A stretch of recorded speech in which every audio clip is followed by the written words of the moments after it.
Hyderabad cricket association ఆఫీస్లో secretary Devaraj గారిని వాళ్ళ మెంబర్స్ని కలవడం జరిగింది. ఈ మధ్య కాలంలో జరిగినటువంటి ప్లేయర్ సెలెక్షన్స్లలో అవకతవకలు జరిగినాయి అనే ఒక అంశం నా దృష్టికి వచ్చినప్పుడు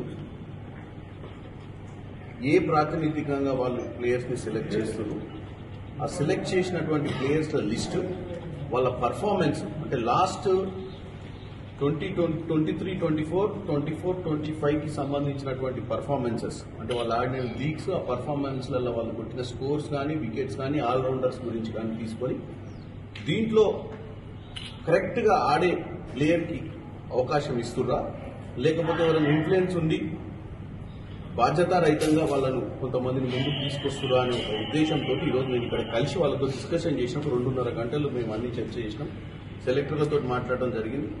కాకపోతే ఇక్కడ ఒక మిస్కమ్యూనికేషన్ ఏంటంటే జస్టిస్ కమిటీ నాగేశ్వరరావు గారు సుప్రీంకోర్టు నుంచి లాస్ట్ టైం అపాయింట్ కాబడి అప్పుడు వచ్చి సెలెక్టర్స్ ని అపాయింట్ చేయడం జరిగింది. కానీ నేను ఇప్పుడు నాగేశ్వరరావు గారితో కూడా మాట్లాడిన ఫోన్లో. నాగేశ్వరరావు గారు ఒకటే చెప్పిండు, వాళ్ళు నేను యాక్చువల్గా సంవత్సరం క్రితమే హైదరాబాద్ క్రికెట్ అసోసియేషన్ కి సంబంధించిన వ్యవహారాలను చూడట్లేదు, దాన్ని మొత్తం కూడా ఆ కమిటీ చేతిలో పెట్టి నేను ఇప్పుడు ఢిల్లీలో ఉన్నా, నాకు అటువంటి బాధ్యతలు ఏం లేవు, నన్ను కావాలని వాళ్ళు బ్లేమ్ చేసే అవకతవకలని చెప్పడం జరిగింది. నేను Hyderabad cricket association secretary Devaraj గారికి ఒకటే చెప్పిన, మీదే బాధ్యత అంటే ఆయన ఈ సంవత్సరం నుంచి ఇంకా కమిటీయే ఉంది, ఆ కమిటీయే చూసుకుంటుంది అన్న ఆలోచనలు ఉన్నారు. ఈ రోజు నేను వచ్చి జస్టిస్ నాగేశ్వరరావు గారితో మాట్లాడడానికి నాకు క్లారిటీ వచ్చింది. ఏంటంటే జస్టిస్ అనే కమిటీ అప్పుడు టెంపరీగా అప్పుడున్న పరిస్థితులను బట్టి చేసిన కంటిన్యూ బాడీ కాదని. దీంట్లో కొంతమంది ప్లేయర్లు ఒక మేడం కూడా వచ్చింది, వాళ్ళ అబ్బాయి లాస్ట్ టైం ఐపీఎల్ ఆడింది, లాస్ట్ ఇయర్ ఆ అబ్బాయిని ఎన్నో కారణాల వల్ల సెలెక్ట్ కాలేదని చెప్పి అట్లా 2-3 పేరెంట్స్ కూడా కలవడం జరిగింది. అయితే నేను ఒకటే రిక్వెస్ట్ చేస్తున్నాను,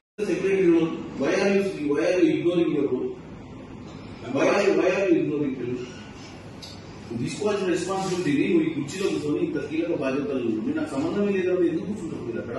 you also resign. If I have to say as a public representative, if you have nothing to do, then what is the point of sitting here?